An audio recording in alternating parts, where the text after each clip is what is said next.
તો અનેક મહત્વના સમાચાર મળી રહ્યા છે, નજર કરીએ મહત્વના સમાચાર પર। કેન્દ્રીય બજેટ પહેલા સુરતવાસીઓની આશા અને અપેક્ષા છે, અનેક અપેક્ષાઓ આ બજેટ સાથે જોડાયેલી છે। સુરતી લાલાઓએ કેન્દ્રીય નાણામંત્રી પાસે માંગ કરી છે, તો ટેક્સ સ્લેબમાં રાહત સાથેની છૂટછાટની માંગ કરવામાં આવી છે। કેન્દ્રીય બજેટ પહેલા સુરતવાસીઓની આશા અને અપેક્ષાઓ સામે આવી છે, તેમણે ટેક્સ સ્લેબમાં રાહત વિશે માંગ કરી છે। અનેક આશા અને અપેક્ષા બજેટ સાથે જોડાયેલી છે। દેશના નાણામંત્રી નિર્મલા સીતારમણ આજે બજેટ રજૂ કરવાના છે। સીતારમણ આજે જાહેરાતોનો પટારો ખોલશે। મોંઘવારીથી શું રાહત મળશે કે નહીં તેના પર પણ સૌની નજર છે। ત્યારે સુરતી લાલાઓએ કેન્દ્રીય નાણામંત્રી પાસે માંગ કરી છે।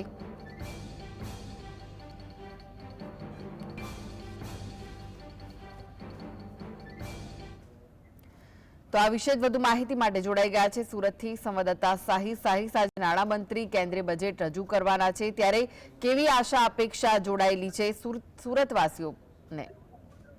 બિલકુલ 10 વાગ્યાના ટકોર દરમિયાન જે રીતના બજેટ રજૂ થવાનું છે ત્યારે સુરતી લાલાઓ અત્યારે ઉપસ્થિત છે, યંગસ્ટરો ઉપસ્થિત છે। ટેક્સટાઇલના અનેક મુદ્દાઓને લઈને અત્યારે યુવાનો જે છે તે અત્યારે જોડાયા છે, કારણ કે જે રીતના 10 વાગ્યા દરમિયાન કેન્દ્રીય બજેટ જે છે તે રજૂ થવાનું છે અને તેને લઈને સુરતી લાલાઓનો આશા અપેક્ષા જોડાયેલી છે। ત્યારે લોકો જોડે આપણે વાત કરવાનો પ્રયત્ન કરીશું।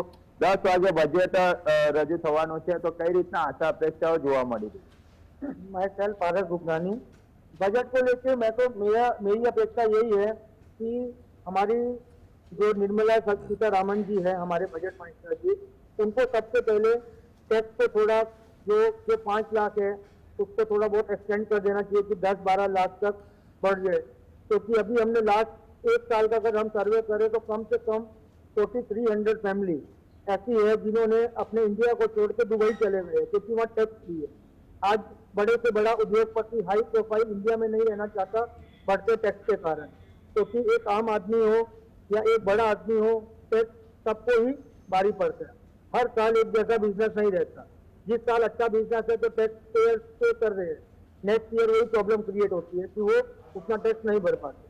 तो दूसरी बात मैं ये कहना चाहूँगा कि हमारे देश में इटली से नेता खरीदे जाते हैं, बांग्लादेश से अपना वोटिंग खरीदे जाते हैं और पाकिस्तान से नारे लगते हैं, और हमारे हिंदुस्तानी देशवासी, हमारे प्यारे भाई बहन 2 बच्चों वाले टैक्स भर रहे हैं और 12 बच्चों वालों को सब्सिडी दी जा रही है। ये कहाँ का लोकतंत्र है?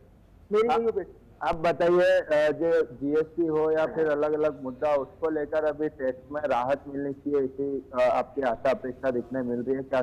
देखिए, टेक्सटाइल अभी इंडिया का एक ऐसा है जो हर किसी को बिजनेस प्रोवाइड करता है, और टेक्सटाइल में ड्यूटी, जीएसटी, ये सब इतना सारा एक्स्ट्रा कर रखा है।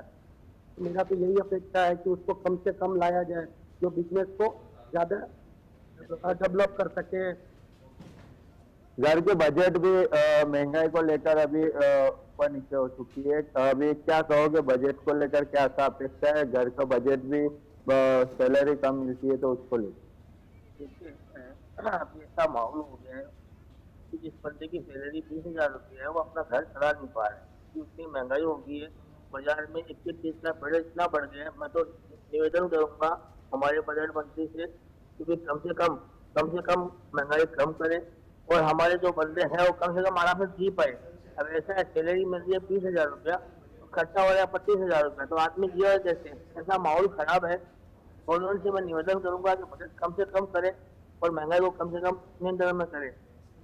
टेक्सटाइल मार्केट के व्यापारियों की मांग है, आपकी मांग है कि यूनिवर्सिटी बननी चाहिए, बच्चे लोग पढ़ने के लिए यूनिवर्सिटी के अंदर जाना चाहिए, ऐसी मांग रखी है, आपका क्या है?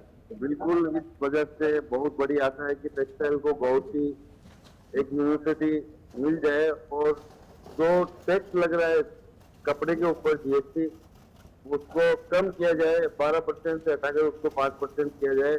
साथ ही मोदी जी का नारा है सबका साथ सबका विकास। इस वजह से बहुत ये बड़ी आशा है कि जो निम्न और मध्यम वर्ग है उसके लिए भी निर्मला सीतारमण जी को सोच के इस बजट में कुछ ना कुछ देना चाहिए, ताकि महंगाई जो बढ़ रही है उसको कंट्रोल किया जाए और जो आम पब्लिक है वो भी अपना जीवन यापन अच्छे से किया जाए। બિલકુલ મોંઘવારી ઓછી થવી જોઈએ તેવી માંગણી જે છે તે સુરતીવાસીઓ કરવામાં આવી રહી છે 10 વાગ્યાના ટકોર દરમિયાન બજેટ રજૂ થવાનું છે ટેક્સટાઇલ માર્કેટના વેપારીઓની માંગણીઓ છે જીએસટી ની અંદર કેટલીક ટેક્સ વધારો થયો છે તેની અંદર ઓછો થાય તેવી પણ માંગણી જે છે તે કરવામાં આવી રહી છે અલગ અલગ મુદ્દાઓને લઈને સુરતી લાલાઓ દ્વારા હવે એક પછી એક આશા અપેક્ષા લગાવી બેઠા છે જી જી આભાર સાહિદ સમગ્ર માહિતી આપવા માટે।